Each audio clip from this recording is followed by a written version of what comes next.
Hey, salut à tous! Aujourd'hui, on se retrouve pour une nouvelle vidéo dans laquelle je vais t'expliquer les méthodes que j'ai utilisées cette année en CM1, CM1, CM2 et CE1.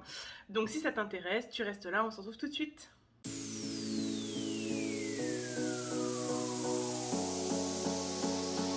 Alors, on va commencer cette vidéo tout d'abord en te parlant du français.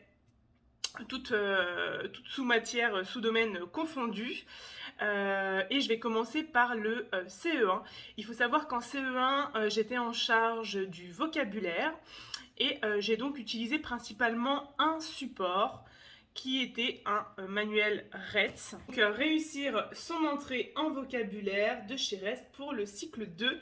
Et ce qui est hyper intéressant dans ce manuel-là que je t'ai déjà présenté dans ma vidéo de l'année dernière, c'est que c'est CP, CE1, CE2, donc la différenciation est possible et ça c'est ce qui m'a le plus aidé cette année puisque j'avais quand même des non-lecteurs en début d'année. C'était pas forcément évident et en fait avec la différenciation CP, j'ai réussi à trouver des moyens en fait de leur faire acquérir les connaissances. Donc cette année j'ai beaucoup utilisé ce manuel-là et il faut savoir que normalement le vocabulaire s'apprend en s'appuyant sur la lecture. Donc ce qui est bien puisque dans ce livre-là, enfin dans ce manuel, on part toujours d'un petit texte.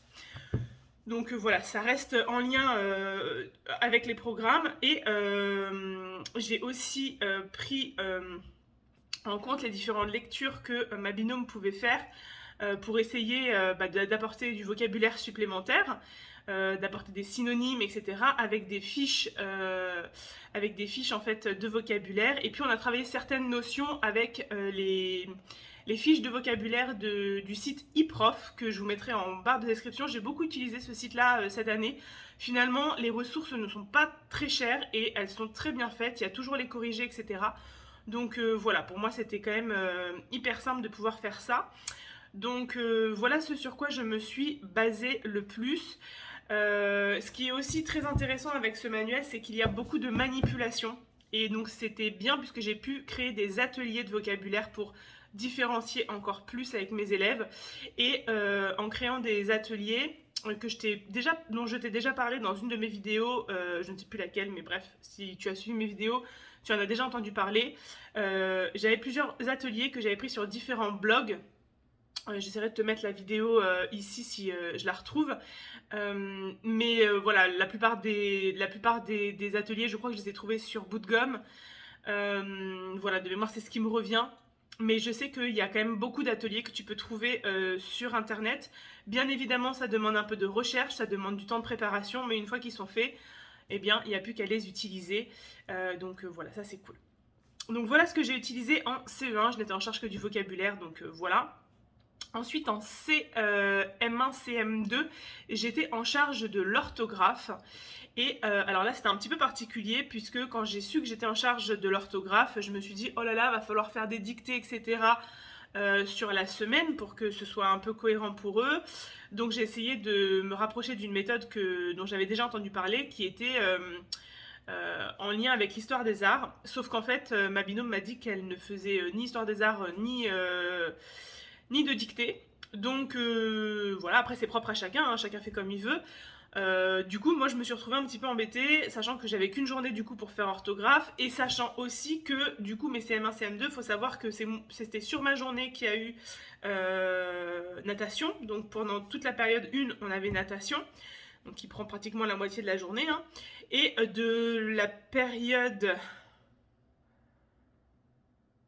je crois que c'est période 4 à la fin de la période 5, on avait escalade. Donc là aussi, une demi-journée en moins.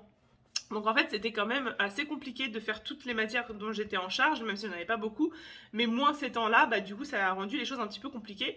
Quoi qu'il en soit, il fallait quand même que je fasse orthographe. Et donc j'ai décidé de faire tous les jeudis matin, parce que c'était le jeudi que je les avais, une dictée. Donc on a commencé avec donc un manuel. Donc réussir en orthographe, CM1. Donc moi j'avais des CM1, CM2, mais je savais que le niveau était un peu faible. Donc du coup je suis partie sur les CM1. Je dis pourquoi il était un petit peu faible, parce que j'avais fait des évaluations diagnostiques en amont et que je me suis rendu compte que voilà, le niveau était un peu faible. Et donc j'ai différencié après plutôt avec les exercices, mais pas avec les notions ni avec la manière de faire. Et donc là-dedans, on a pas mal de dictées, alors normalement qui se font à la semaine, mais bon, bah moi j'ai adapté, je les ai fait sur les jeudis. Et donc j'ai fait dans un premier temps toutes les dictées qui étaient en lien avec les mots invariables, puis avec les différents sons que nous avons étudiés. Donc en fait j'avais un temps de dictée et un temps de... J'avais 45 minutes en fait, ma leçon d'orthographe pure, avec les notions. Et donc voilà, à chaque fois on voyait la notion et on faisait la dictée, etc. le jeudi d'après. Donc voilà, j'ai fait ça et en fin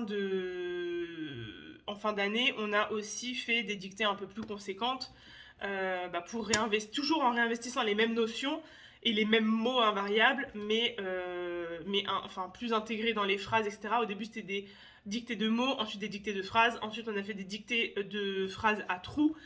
Voilà, en gros ce qu'on a fait. Et donc je me suis beaucoup basée sur ce manuel-là, qui ma foi est très bien fait, je trouve, mais qui du coup c'est vrai que si on ne le fait pas sur la semaine, bah, ça perd vraiment de son sens. Donc voilà, j'espère pouvoir un jour l'utiliser comme j'en ai envie. Voilà ce que j'ai utilisé donc pour mes CM1, et il faut savoir aussi que je me suis beaucoup aidée des fiches d'exercice de chez Mallory. Donc je vous mettrai le lien en barre de description. Franchement, le site de Mallory, je l'ai utilisé énormément pour mon cycle, pour toutes les classes de cycle 3 que j'ai eu. Et il faut savoir qu'en classe, ils avaient aussi Terre des mots et Caribou en début d'année aussi. Donc voilà, du coup, on a aussi utilisé les exercices, ces manuels-là en guise de banque d'exercices. Voilà. Avec mes CM1, CM2, j'étais en charge de la conjugaison et du vocabulaire. Donc, pour la partie conjugaison, je vais être très transparente. J'ai principalement utilisé la classe de Mallory, le bloc de la classe Mallory, avec les leçons, les exercices, les évaluations. Et j'ai enrichi avec les banques d'exercices du manuel qu'on avait en classe, qui étaient les nouveaux outils pour le français. Voilà, et ça m'a largement suffi. Concernant le vocabulaire, par contre, j'ai travaillé un petit peu différemment. C'est pareil, normalement on part de texte pour aller enrichir en fait le vocabulaire et apporter les notions. C'était un petit peu compliqué puisque j'étais pas en charge de la lecture, et donc je suis partie du blog Lala aime sa classe, et en fait ces fiches de préparation sont top. Tout est bien fait, il y a des gammes de vocabulaire. Et en fait, l'idée, c'est de partir d'un mot, d'aller chercher son champ lexical, et ensuite d'aller vers la notion, en fait, et de réinvestir avec le champ lexical de la notion, du mot à l'origine. Par exemple, avec le verbe parler, on va aller chercher le champ lexical de parler, on va essayer de trouver un classement, et on va ensuite faire découvrir la notion de synonyme, de synonymie, et aborder la notion et réinvestir avec de l'écriture. Et donc tout ça était très filé. Le vocabulaire doit permettre aux élèves de mieux parler, mais aussi de mieux écrire. Et donc il faut absolument qu'il y ait du lien entre le parler et l'écriture. Donc voilà, du coup je trouvais que c'était hyper bien construit, ça a été validé par mon PEMF. Donc voilà, j'ai utilisé principalement ces fiches-là pour le vocabulaire. Donc voilà pour la partie français. Ensuite pour la partie mathématiques. Donc avec mes CE1, j'étais en charge de la géométrie. Donc j'ai beaucoup utilisé le petit fichier de géométrie de chez Bootgum. Celui-ci, que j'avais déjà utilisé l'année dernière, qui est très très bien. Et j'ai aussi utilisé les ressources du site eProf, voilà, qui sont très très bien. J'utilisais les évaluations. Parfois, ce qui est bien en fait avec les fichiers eProf, c'est qu'ils sont en format PDF et en format Word, et du coup on peut les modifier. Donc j'ai beaucoup fait ça aussi pour les adapter à mes élèves. Et puis pour pouvoir différencier en quantité. Donc voilà, ça c'était vraiment bien. J'ai aussi réutilisé les fichiers MHM pour le CE1, pour tout ce qui était reproduction sur quadrillage, déplacement sur quadrillage, voilà, tracé aussi à la règle. Voilà, j'ai beaucoup utilisé les mini-fichiers. Franchement, les mini-fichiers MHM, on peut les reclasser, les retrouver un peu partout. C'est vraiment top. Donc voilà, il faut juste pouvoir imprimer par contre. Donc voilà pour mes CE1. Ensuite pour mes CM1, CM2, j'étais en charge de grandeur et mesure. Et donc j'ai en fait utilisé deux choses. La première, c'était un livre de chez Retz, dont je vous ai parlé en début d'année. Donc enseigner autrement les grandeurs et les mesures au cycle 3 de chez Retz. Je trouve qu'il est bien fait. J'aime bien le principe de faire une évaluation diagnostique, de faire manipuler les élèves pour découvrir la notion. Et ensuite de voir s'ils ont compris en refaisant la même évaluation et pour voir l'évolution. Ça, j'ai bien aimé. Par contre, ça manquait cruellement d'entraînement en fait. Il n'y avait pas assez d'exercices. Donc j'ai complété avec les manuels qui étaient en classe maths explicite pour le CM1 et le CM2. Et j'ai également été chercher d'autres ressources chez Monsieur Paul. Donc c'est un blog également, Monsieur Paul c'est très bien aussi, et notamment pour le périmètre et l'air. Non pas qu'il n'y avait pas dans le manuel de chez Retz, mais que j'avais envie qu'on aille un peu plus droit au but, et que Monsieur Paul fait ça très bien aussi, donc voilà. Ce qu'il faut savoir aussi, c'est que là-dedans, il y a beaucoup de manipulations, mais c'est à vous de tout organiser et à tout prendre en charge, on va dire. Il y a beaucoup de travail en amont de la séquence et des fois on n'a pas le temps et c'est ça qui était un petit peu compliqué avec ce manuel-là. Mais en soi, c'est un très bon manuel qui aborde la notion de manière très très bien. Par contre, il manque vraiment des séances d'entraînement et ça, par contre, il faut absolument que vous les rajoutiez dans vos séquences. Donc, comme je vous le disais, j'ai aussi utilisé le site de Monsieur Paul. Et en CM1, j'étais en charge de la géométrie et du calcul posé. Enfin, de la partie calcul, qu'on va dire. Pas nombre, mais calcul. Et donc, j'ai beaucoup utilisé aussi Monsieur Paul donc pour le calcul mental. Et ensuite, pour la géométrie et le calcul posé, j'ai beaucoup utilisé le blog de Mallory, qui regroupe les leçons, les diaporamas, les fiches d'entraînement, les évaluations, il y a tout. Donc voilà, j'ai pas été prendre. Après, j'ai utilisé un peu plus les outils pour les maths en tant que banque d'exercices supplémentaires quand il y avait besoin. Mais sincèrement, c'était déjà très suffisant avec Mallory. Pour les autres domaines, donc en CE1, j'étais aussi en charge de l'anglais en CE1 et donc en CM1, CM2. Et je vous ai déjà fait une vidéo sur les méthodes que j'ai utilisées juste ici. Donc je vous laisse aller regarder cette vidéo-là si ça vous intéresse.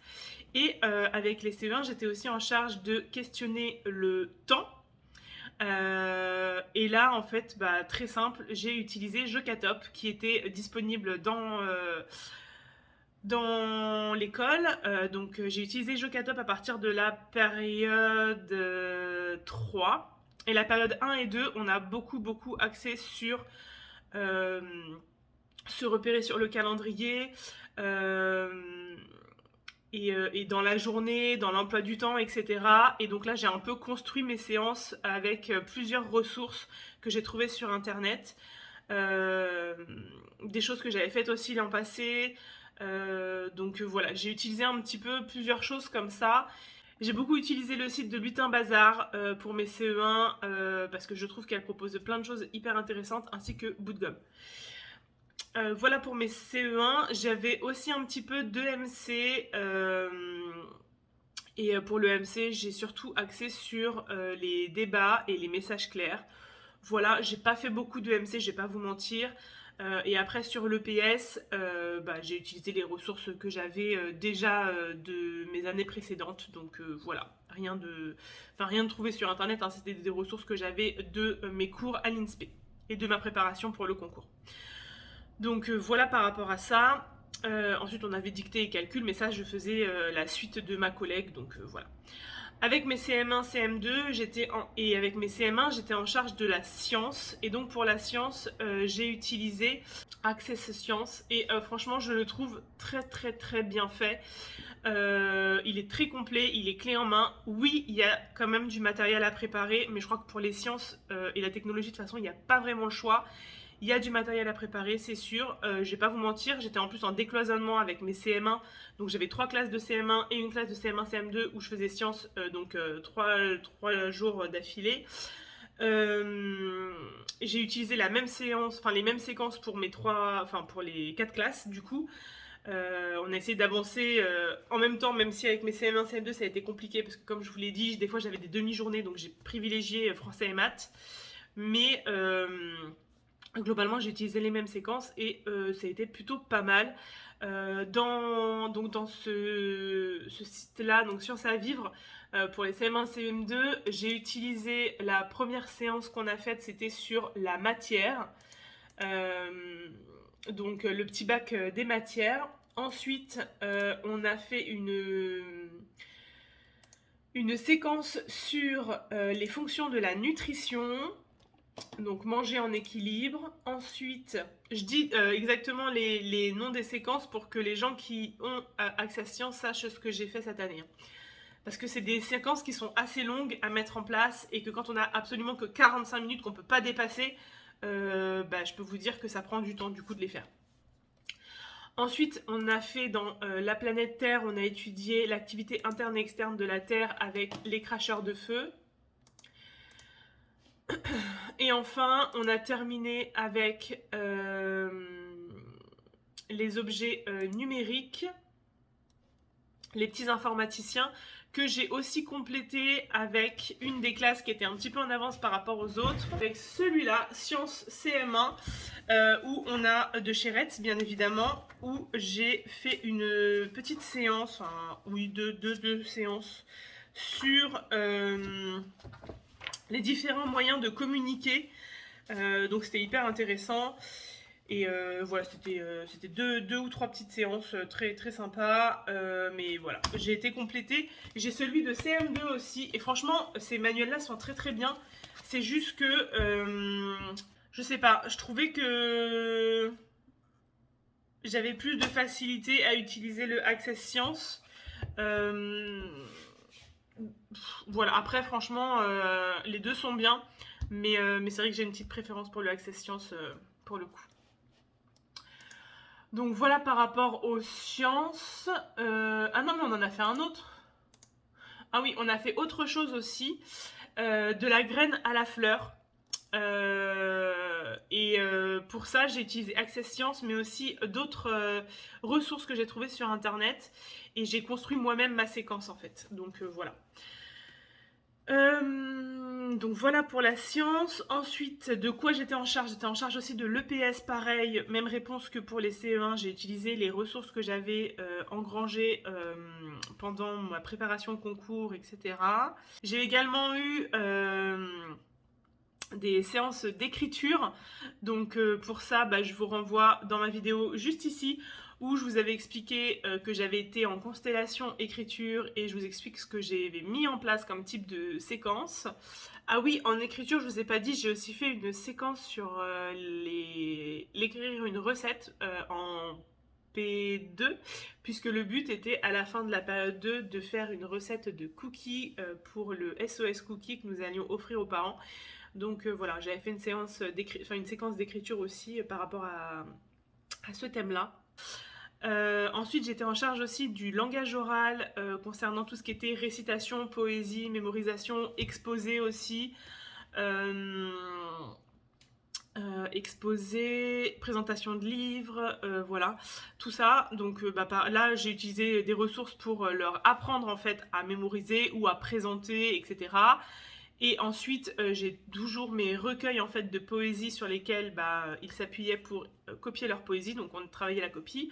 Et ensuite, c'était à eux de mémoriser avec les fiches d'aide et que j'avais trouvé, que je leur avais donné en amont et pour qu'ils puissent réciter, etc. Pour l'art visuel et l'histoire des arts. Pour l'histoire des arts, j'ai utilisé le blog de Maîtresse Mégane. Voilà, j'ai utilisé tout ce qu'elle proposait. Pour moi, c'était clé en main. Donc voilà, c'était très très bien fait. Il y a des ressources à visionner, etc. Enfin, très très bien. Histoire des arts de Maîtresse Mégane, je valide.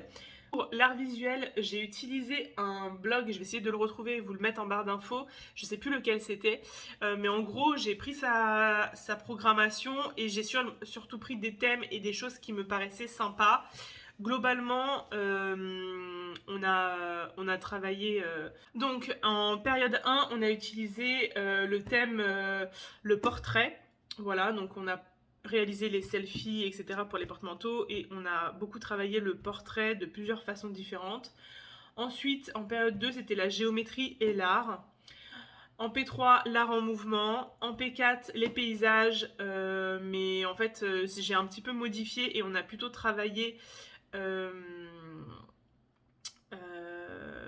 l'arbre de Natasha Westcott, me semble-t-il, si je ne me trompe pas. Je crois que c'est ça.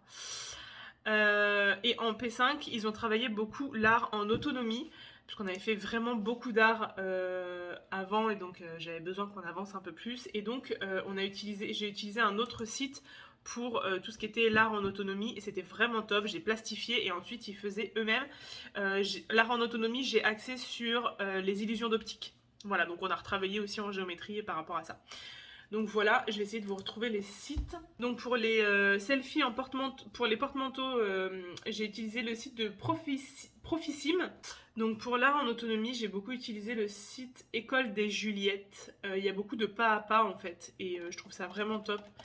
Donc voilà, je vais essayer de créer peut-être un Padlet ou